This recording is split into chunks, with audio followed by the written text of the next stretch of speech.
Salut YouTube, j'ai failli t'oublier, mais t'as rien loupé. Donc on est parti. Alors je faisais un petit rappel de là où on s'est arrêté la dernière fois. C'est qu'on avait des tests qui marchaient plus, pour moi. On était en train de revoir pas mal de trucs, hein. Donc j'avais préparé un... J'ai mis un commentaire pour faire exprès de péter la compilation à cet endroit-là. C'est un peu la musique quand même. Voilà. Et de tête, on avait un problème d'ordre. Si je lance le test, on a des choses qui marchent plus. C'est ça, je devais terminer. On avait fait une refacto des événements la dernière fois, je me rappelle. Et en fait, on a les tests qui marchent plus bien parce que les événements, la structure des événements a changé, donc ça fait péter la plupart des use cases. Donc, on a réparé pas mal de choses. Sauf que là, il nous manque certaines parties. Il nous manque certaines parties. Donc là, par exemple,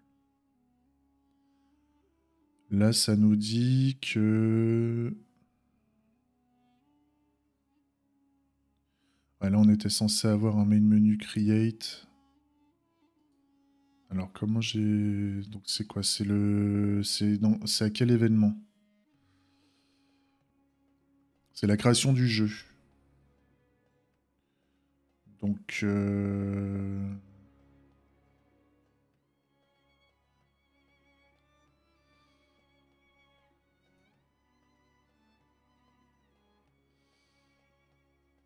Par contre...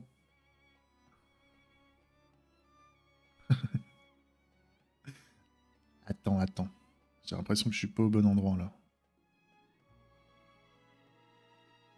Parce que là, c'est au niveau du create...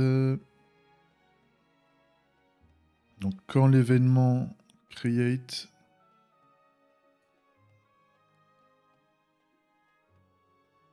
Attends, je dois avoir... Ouais, j'ai un autre truc qui marche pas. Ok, donc déjà, c'est au niveau du create game. On va regarder ça. Donc si je vais au niveau du server lifecycle, quand on veut faire un create game, ici,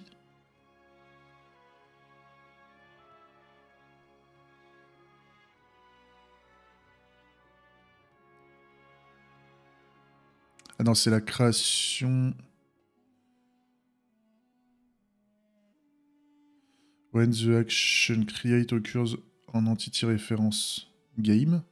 Donc, ok. Create game entity. Voilà, et là j'ai mis un unknown. Parce que j'ai fait un create simple match event. Et là j'ai mis unknown. Donc normalement si je mets create à la place...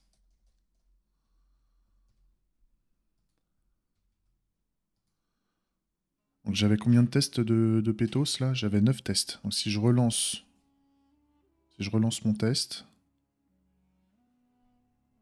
là j'ai 8 tests. Ok. Donc là c'est bon. Ensuite, qu'est-ce que j'ai d'autre comme... J'ai 2 tests suite qui doivent me rester de péter. Ouais.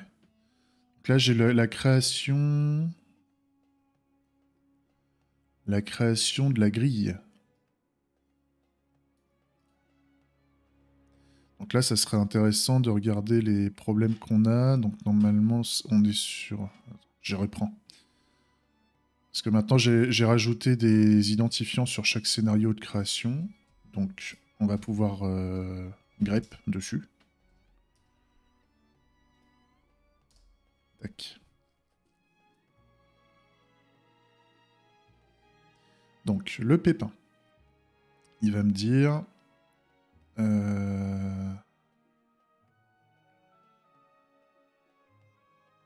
Il me dit qu'il n'y a pas d'entité référencée. Alors, il faut que je regarde le message d'erreur.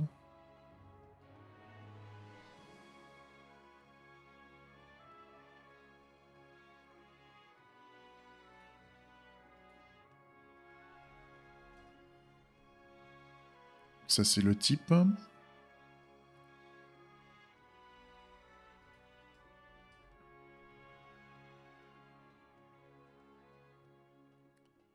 Alors.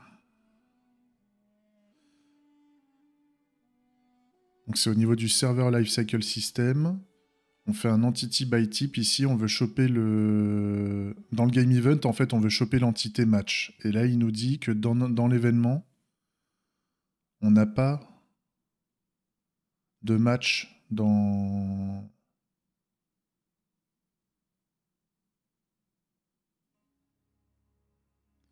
Bah oui, parce que là, actuellement, j'ai grid.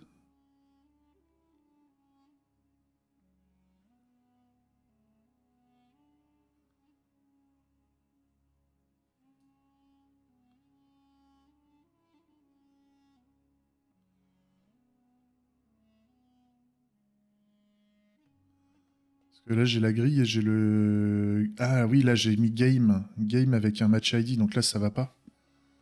Donc alors, si je retourne au niveau du test en question, c'est le scénario 9. Création scénario 9. Alors, create 9. Donc là, on a un when. Et là, on a fait un create grid event. Sauf que dans le create grid event, j'ai dû me tromper. Donc j'ai mis un entity type game avec un match ID. Donc moi, ça serait plutôt ici un match que je dois mettre. J'ai dû me tromper quand j'ai dû recréer l'événement. Et là maintenant, ça me fait tout bien passer. Donc c'était juste la déclaration de mon événement create grid qui était foireux. Ça c'est bon.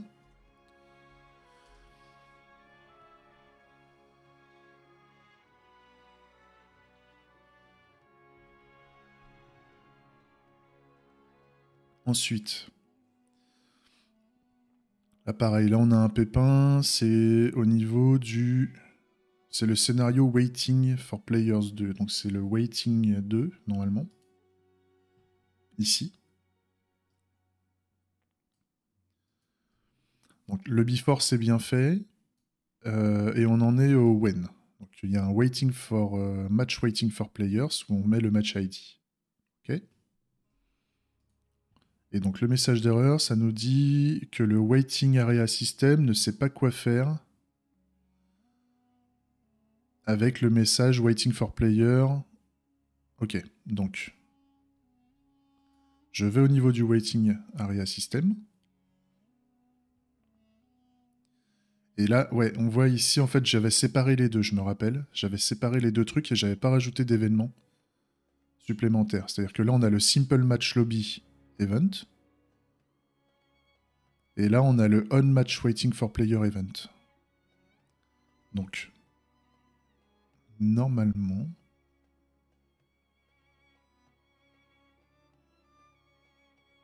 Ah non, là, c'est ici. Ah oui, donc c'est... Ah oui, donc s'il n'y a pas de lobby... Parce que là, en fait, j'ai pas mis le Simple Match Lobby dans l'événement. Dans... Ouais. Donc, ça serait bien de... Ok. Ça serait bien que au niveau de l'événement... Donc, waiting...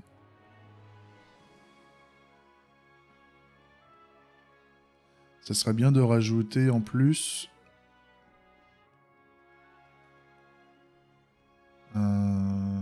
Attendez 2 secondes. J'ai mon client qui me crouse. On va voir s'il a un pépin important. Je continue en... Tu me diras là maintenant, je peux remettre ça. Voilà. Donc, je peux mettre ici normalement un...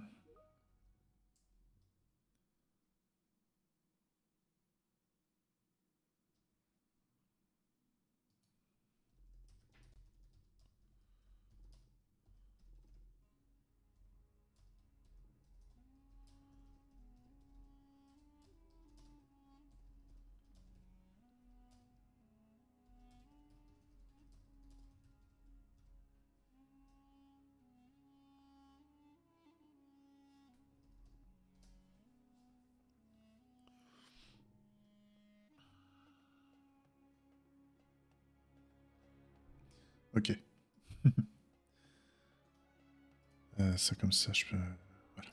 Ok. Donc là, je rajoute un entity type. Simple Match Lobby. En fait, c'est trop fort parce que naturellement, en faisant ce travail d'évolution, de refacto, de redesign, j'ai déjà quasiment tout ce qu'il me faut pour gérer plus tard la notion de tournoi, en fait. Parce que là, on voit qu'il y a un match waiting for player. Il a une destination, un lobby. En fait, le simple match lobby, c'est le tournoi. Je devrais l'appeler tournoi. C'est juste qu'en fait, là, on fait des tournois. C'est des tournois de un joueur contre un joueur. Et quand le match est terminé, en fait, on retire les joueurs du tournoi. En fait, c'est l'idée. Euh, Enfin, faut que je creuse hein, cet aspect-là. Mais grosso modo, là, pour les créations de matchs, en fait, on est capable de dire, ok, on a ce match-là qui est prêt, mais pour ce tournoi-là, pour un tournoi en destination. Alors qu'à la base, c'était pas prévu qu'on fonctionne. Enfin, j'avais pas spécialement prévu que ça se mette en place naturellement comme ça. J'avais prévu de faire des évols. Mais en fait, on se rend compte que c'est quasiment prêt. Donc c'est super intéressant. Donc là, on va mettre le Simple Match Lobby Entity ID, là. Sauf qu'on va le rajouter ici. Donc, par contre, ça va faire péter la compilation à d'autres endroits. Hein, c'était prévu. Donc là, par exemple, ici, là, on a un Create Match Entity.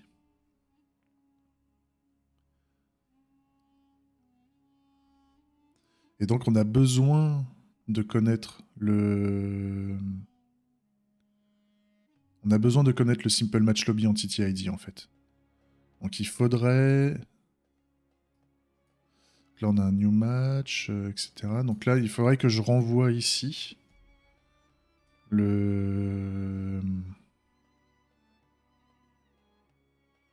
Bah, le Simple Match Lobby Entity ID qu'il faut que je mette ici. Plutôt que de le mettre en dur. Hein. Donc ça va gueuler ailleurs, normalement.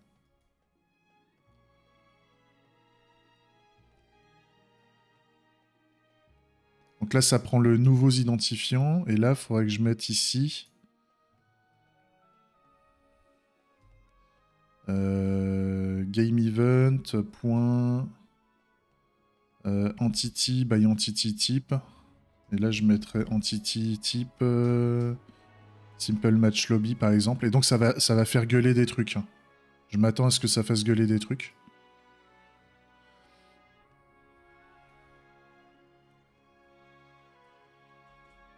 Voilà, donc là j'ai plus de problème de compilation, donc je lance mes tests, mais je pense que ça va péter ailleurs.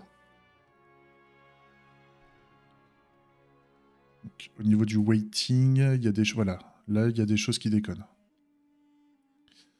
Donc ici, là on voit, je l'ai le Simple Match Lobby dans mes tests. Hein. Donc je sais que dans l'événement, je vais pouvoir envoyer... Je sais que j'ai un create Simple Match Lobby avant qui a été lancé, donc je connais son identifiant. Et en plus, je fournis son identifiant dans les NextID, donc il existe au niveau des entités. Donc ça, c'est cool. Là-haut... Là-haut, par contre, là, je n'ai pas mis... Je n'ai pas mis là-haut dans le before. Donc il faut peut-être que je le rajoute. Sauf que là, c'était quoi? C'était waiting for players. Oui, donc là, c'est quand je rajoute... Attends, comment j'ai fait ça?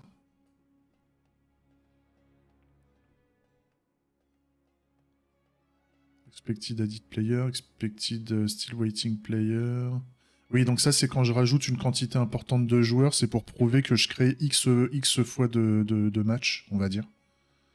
Et je m'attends après que... Ouais, ça c'est pour prouver qu'on ajoute des joueurs. Et ça c'est pour prouver que si jamais on n'avait qu'un seul joueur, normalement... Ah, je sais plus. Oui, non, ça c'était pour prouver que quand on crée un match... Ouais, c'est ça. Quand on crée un match, donc c'est...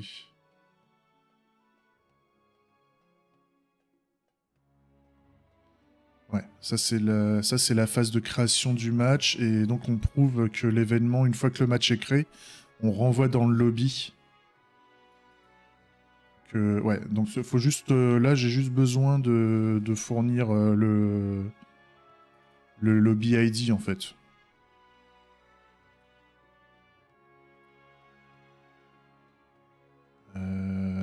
Quoique. Quoique, en fait, c'est plutôt au niveau du create match en fait qu'il faudrait que je spécifie à partir de quel lobby on veut le créer. Là, au lieu d'en faire une fonction toute conne, en fait, il faudrait que je dise à partir de quel lobby on veut le faire. Donc là, je vais mettre le signe. ID. Hop, arrow fonction. Salut Slurdef.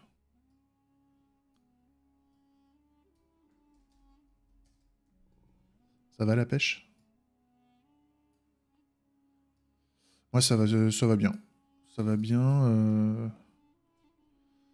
La semaine, je suis un peu claqué. Mais sinon ça va quoi. La semaine s'est bien passée. Type simple match lobby, new set. Avec le simple match. Machin. Okay. Ouais, ça, la semaine s'est bien passée. Par contre, je crois qu'aujourd'hui, on va juste faire la matinée. J'ai oublié de prévenir, on va peut-être faire que la matinée jusqu'à début d'après-midi parce que j'ai mon frangin qui vient à la maison. Il vient à la maison aujourd'hui là, pour le week-end. Frangin que j'ai pas vu depuis 4 ans. Il fait de l'humanitaire au Cameroun. Il fait de la flotte. Et ça, c'est beau.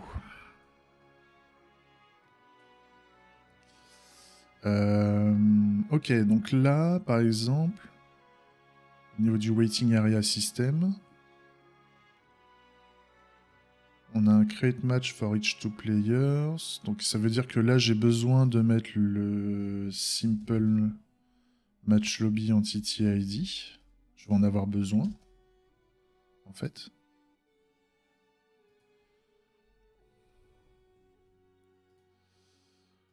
Je vais en avoir besoin, donc je le mets ici. Je résous mes problèmes de compilation, hein, tout connement. Je remonte au fur et à mesure.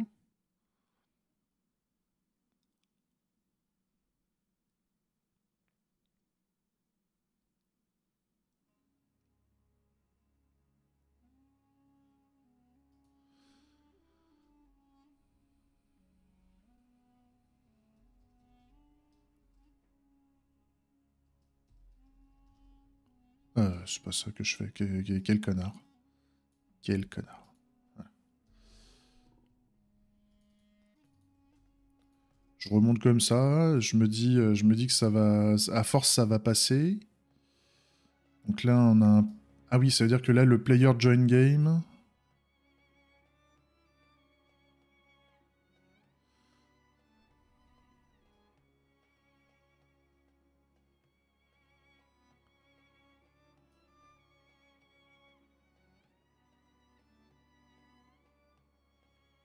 La force brute, c'est pour les hackers. J'ai pas suivi, j'ai raconté un truc.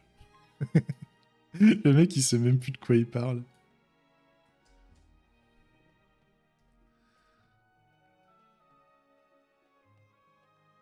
Et donc, c'est le joueur qui va vouloir rejoindre... Ah, c'est le joueur qui rejoint le Simple Match Lobby.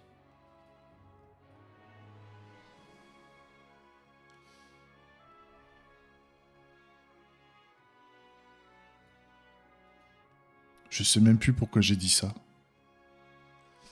Mais ça veut dire que là, je vais avoir besoin que le joueur connaisse le Simple Match Lobby. Et ça, comment à un moment il va pouvoir le savoir?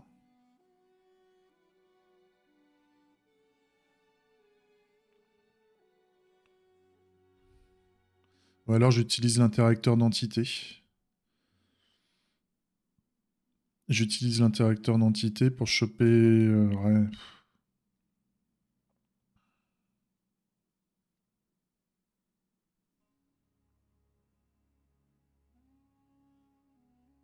Je réfléchis. Hein.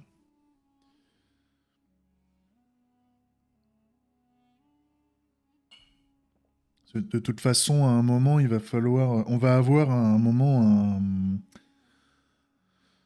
un afficheur de tournoi, un afficheur de...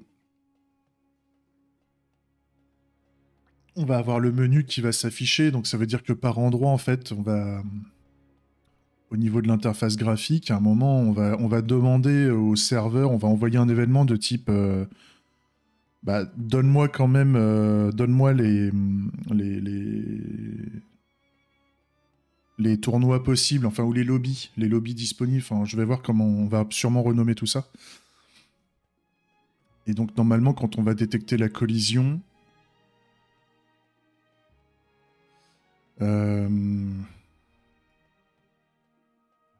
Ou alors, pour commencer, en fait, je vais faire un zip. En fait, je vais interagir avec les entités. Pour commencer, et puis on va faire un... On va faire un retrieve entity by class.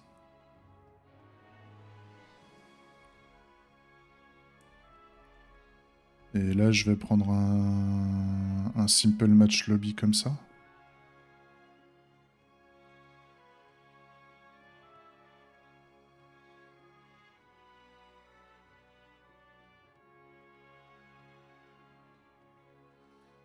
Je fais ça, et puis je fais point .id, en fait.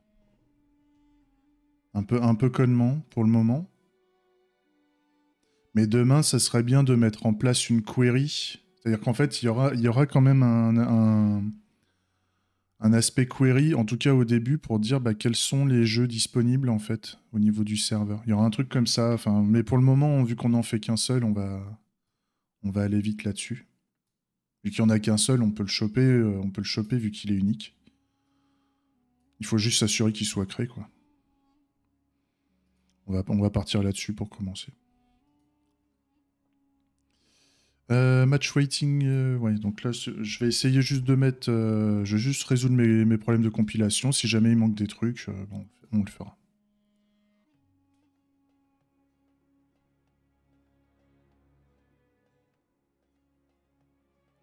Alors par contre, là, j'ai un truc qui me...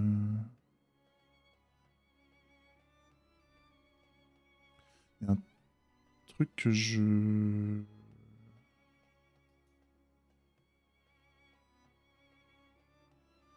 Là, c'est pas ça. C'est l'événement Create Match Event, normalement, qui est censé être au niveau de ce test. Je pense que j'ai mal recopié.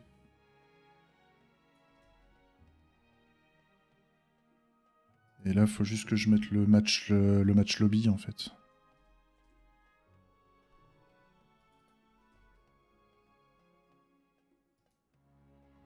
Ouais, pas de problème, hein, Slurdef. Hein. Tu sais, c'est comme à la maison. Hein. C'est comme à la maison. Si tu veux rester, tu restes. Si t'as pas les moyens de rester ou si t'as pas envie, il n'y a pas 10 problèmes. Et tu reviens quand tu veux. La porte est grande ouverte. Hein. Ça, c'est déjà très gentil de passer dire bonjour. Si tu peux faire que ça me fait déjà extrêmement plaisir.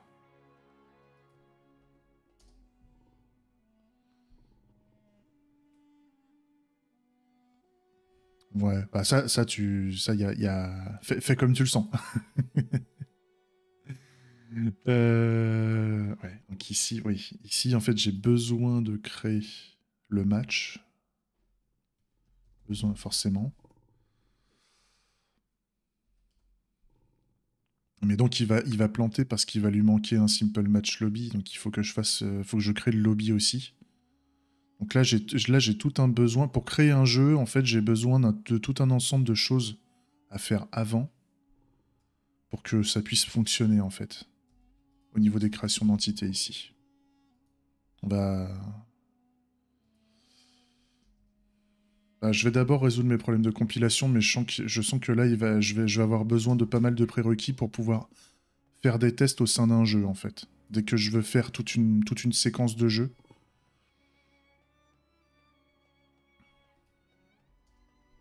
On va voir. On a déjà résolu nos problèmes de compilation. Donc là, on est censé avoir l'événement. Ouais. Avec le Simple Match Lobby.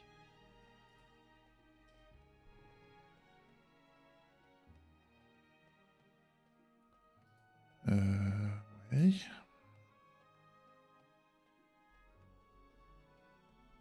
Ah là, pareil. Là, il va peut-être me manquer le fait d'avoir le Simple Match Lobby.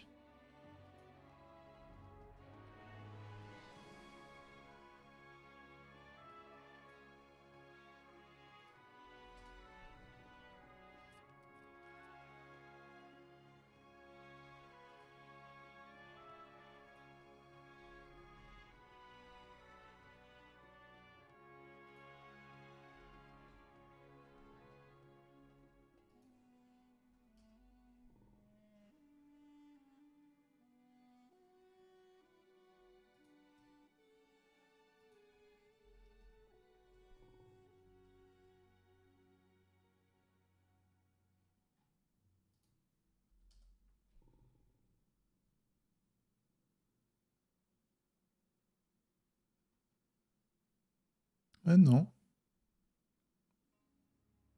Bah, au niveau du create match, euh,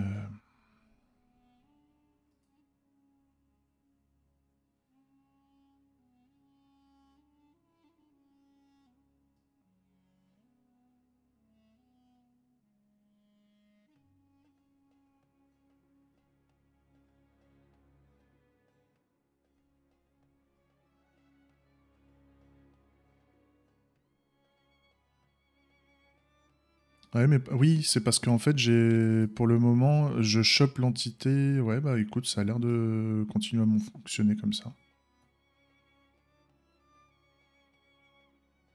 Salut Zizou. Ouais, en fait, alors c'était même pas de la négo lundi, c'était juste un contact avec le système des achats, parce que bon, le client en question, c'est une très grosse ESN en fait qui fait à la fois enfin ça vend du service, hein, ça vend de la gestion, de la gestion informatique quoi, si tu veux. Enfin, je sais pas quand des services managés, je sais pas si pour ceux qui connaissent. Et ça vend aussi des solutions développées en interne. C'est pas comme les petites ESN qui vont vendre juste des gars en fait. Ils ne s'appuient pas que sur, je sais pas comment je peux expliquer ça, mais ils ne font pas que du pognon en revendant, en faisant de la marge sur de la ressource informatique. Si tu veux. Ils font des offres de services un peu plus évoluées et donc comme tout grand groupe, tout ce que tu veux, enfin comme tout truc qui est un peu mouse, ils ont un système des achats avec où il faut donner faut échanger les coordonnées comptables et tout le merdier quoi. Mais ça c'est normal. En fait, c'était pas des discussions sur le contractuel en mode négo commercial ou ce genre de choses. Mais par contre, il faut le faire. Il faut le faire parce que sinon, en fait, si on contractualise, c'est le genre de boîte, si tu contractualises pas, tu démarres pas la presta. Donc ça serait bien. Ils ont été assez bons pour comment dire, comment je pourrais expliquer ça. Euh, ils sont, ils sont assez proactifs, on va dire, pour que la prestation démarre bien en fait. Donc c'est cool, ça fait plaisir.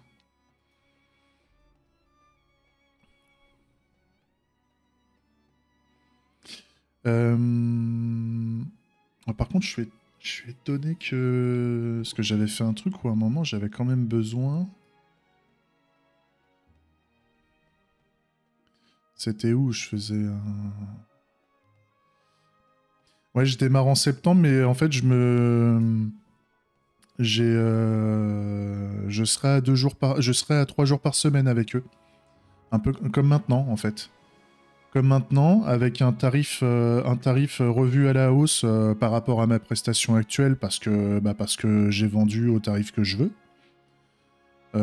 Et donc j'ai pas, enfin, si tout se passe bien, si le projet est top, si les gens sont top, si moi je suis bon aussi pour eux, etc. C'est top parce que ça me fait tenir mon chiffre d'affaires sans me mettre en danger au niveau de mon revenu, tout en garantissant les 2 jours par semaine pour bosser sur mes propres projets. Et ça fait plaisir, quoi. Parce que c'était pas sûr d'obtenir cette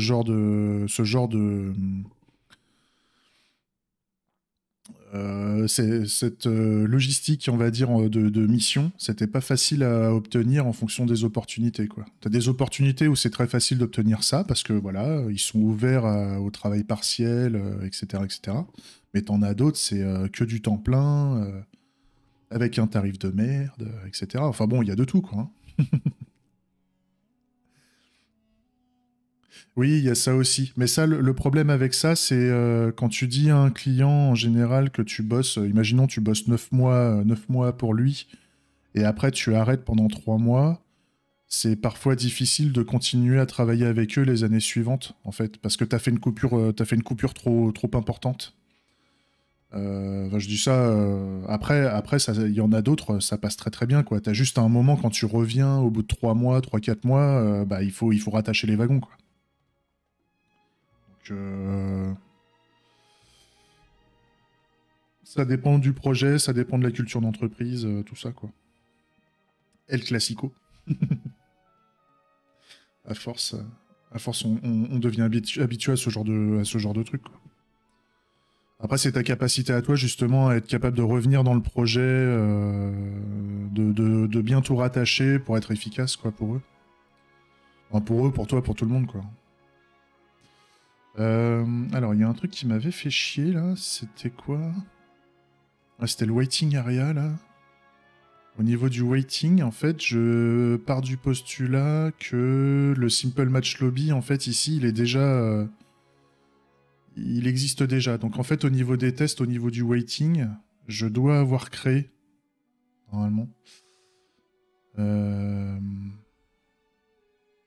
Ouais, j'ai le create simple match lobby, en fait, qui se trouve ici. Donc, en fait, c'est pour ça que les tests marchent, parce que dans d'autres tests, j'ai pas besoin d'avoir le simple match lobby.